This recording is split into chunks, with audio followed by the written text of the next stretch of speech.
I'm just doing a data installation, which is like a little extension of where we've already done the barn and externally what you've seen before.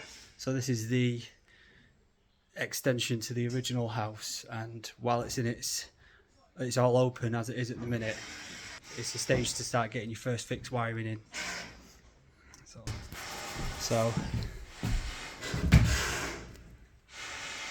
this is the extension.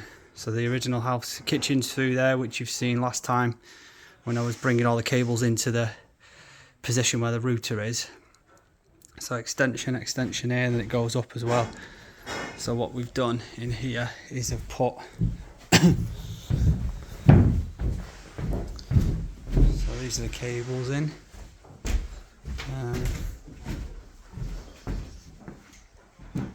So that's going to be a plate there that's going to have 4 on, and then a telephone line as well, which I've moved there.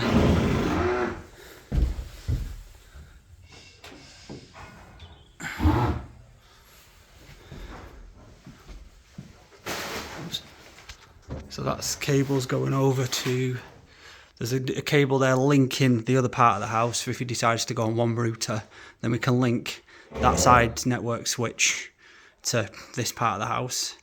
Then there is a black cable there, which is the telephone line. And then these are the 3 that I've installed. So I've installed that orange one through to the other side of the building for picking up if we ever need to. Because at the minute he's running on 2 routers. So this part of the building is on one router, and that part of the building's on the other router. So if he decides to join them all together with a Starlink, we're going to have one router then upstairs, and then that cable will link this system onto the old system. So you can see there's all the cables installed.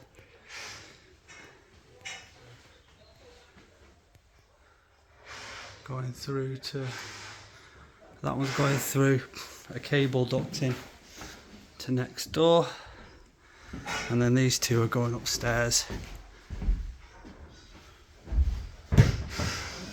It's awkward route. So we have to take an awkward route because there's these big steels going across here, and there's no access through. So you can see there I've had to go, there's one of them. So I've had to go upstairs, in the stud-work upstairs, and then back down through there. And then that cable goes along there to an external point over there, and we're going to put another external access point. So here's the external access point, which will be going on the soffit.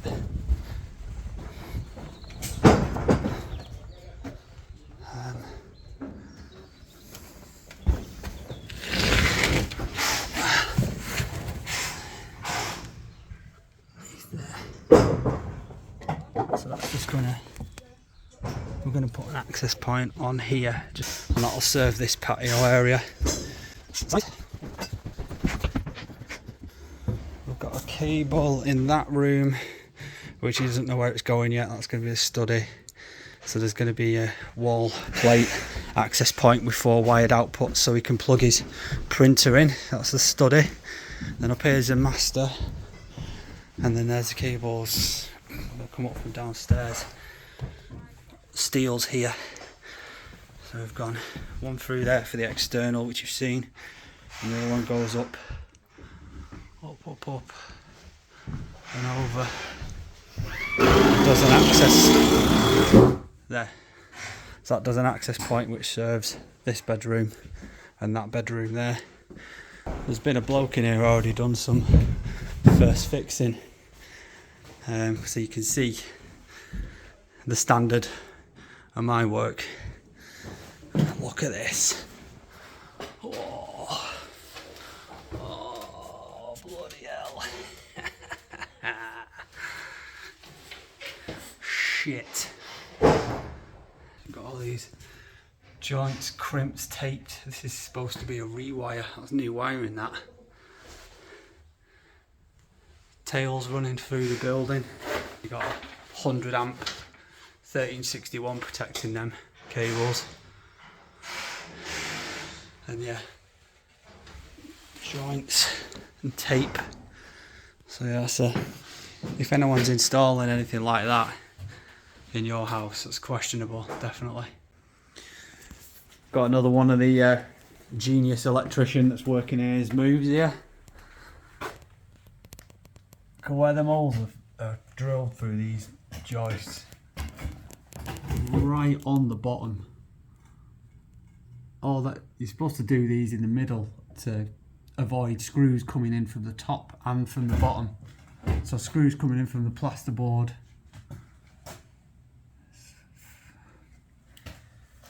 So someone like could just easily whiz a screw straight through that when they're putting a piece of plasterboard up.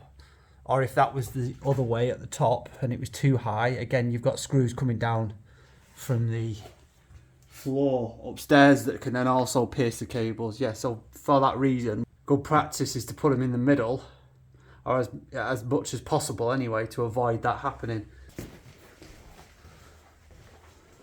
Some more nice moves here as well. Just chewing the bottom of the joists out. Again, you're not supposed to notch into joists on the underside. He's obviously damaged one of his own cables there. Cables aren't even in there, so plasterboard is going to squash on that and be probably hanging down a little bit because it's not even flush into the joists there. Again, crap. So this is where I left the coiler cable last time, which is there.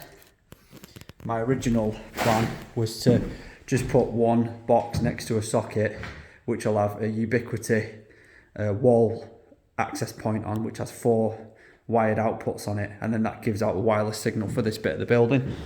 But now he's changed his mind, and he wants 3 wired points, one there for the printer and one there next to that socket and one over here near these sockets as well, in case he decides to go back over to desktop computers where they need a hardwired internet connection. So what we'll do with this then, because like I say, that was just one cable come over from the other side of the building, which is going to be going into a switch. So what I'm going to have to do now is split that signal in here. I'll get their electrician to put a socket in here, and then we can put a network switch in here and then split it 4 times. Then so we'll have, say, hardwired cables back to here. And then I'm going to put an access point inside here as well. A PoE access point as well. So I've done with the first fix in this half of the building now.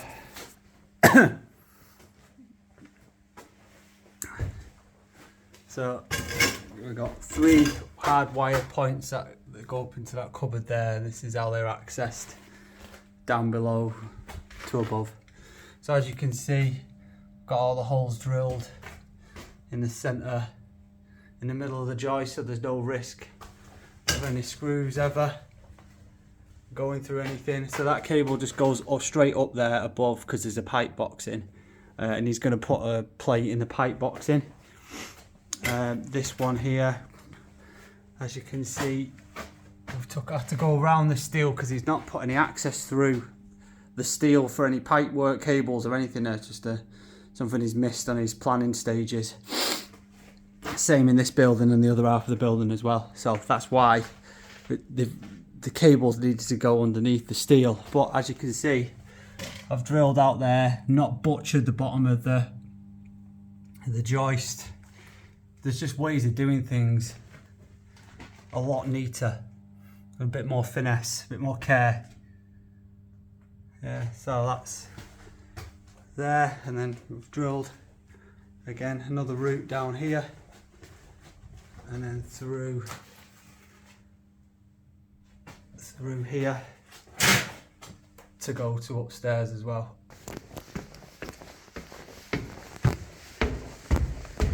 So we got one point there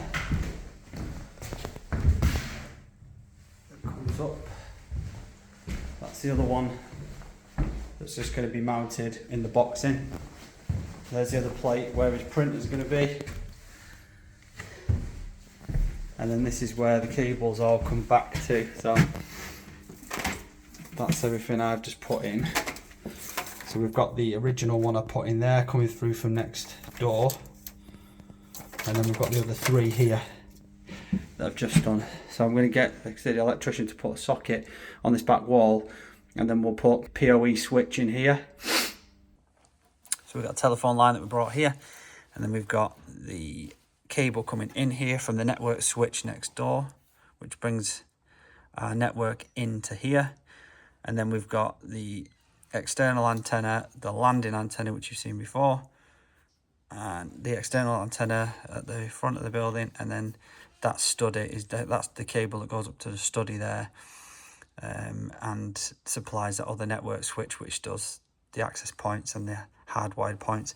So we're basically using this like a mini patch panel, if you like. You're just patching them into this so it's neat, and then we'll plug some patch leads into the front of this and then into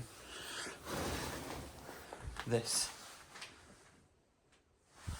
PoE network switch, and then from here that network switch is then going to power the landing and the external access points, and then it'll also, the study will be plugged into that, but it'll be powering these 2. And then there's also flexibility, because from this point there'll be a cabinet here and stuff, so if there's anything else he wants to plug in future, that network switch is there for expansion, basically.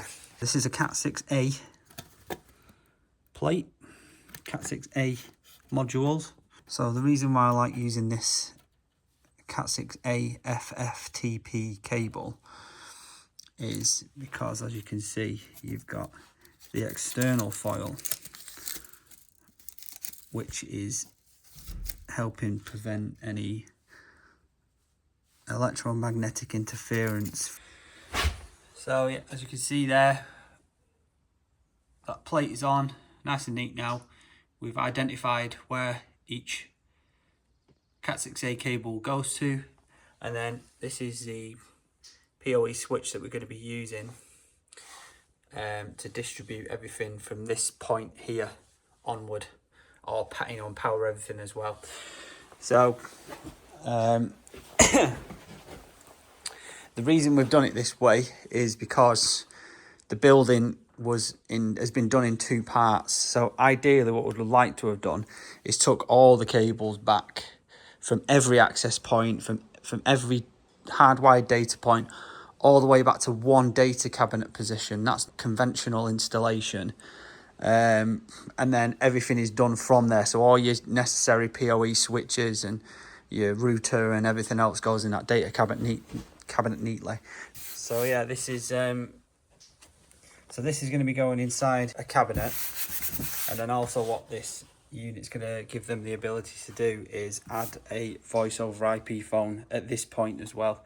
So this switch will power the access points that we've put in so far. It will power voice over IP, which will go on a nice oak cabinet when he's finished, if they want to answer the phone or take a call in here. So external point, access point number 9.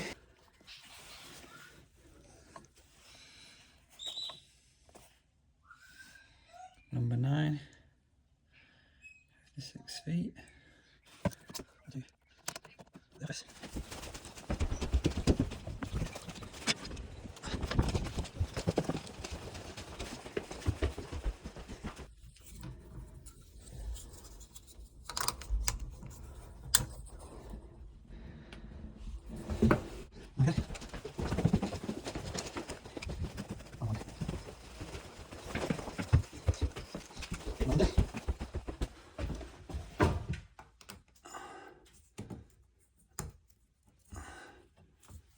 Number 5.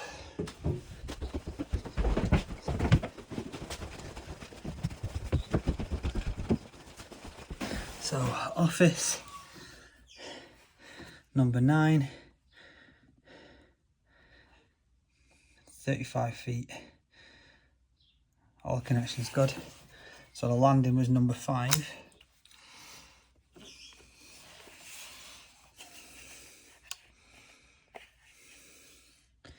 Number 5 landing 62 feet.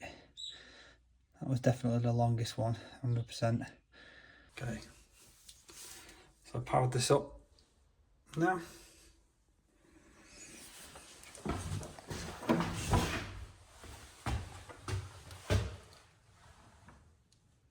There you go, this has got power now. It's just waiting to be added to the system. Hardwired points connected.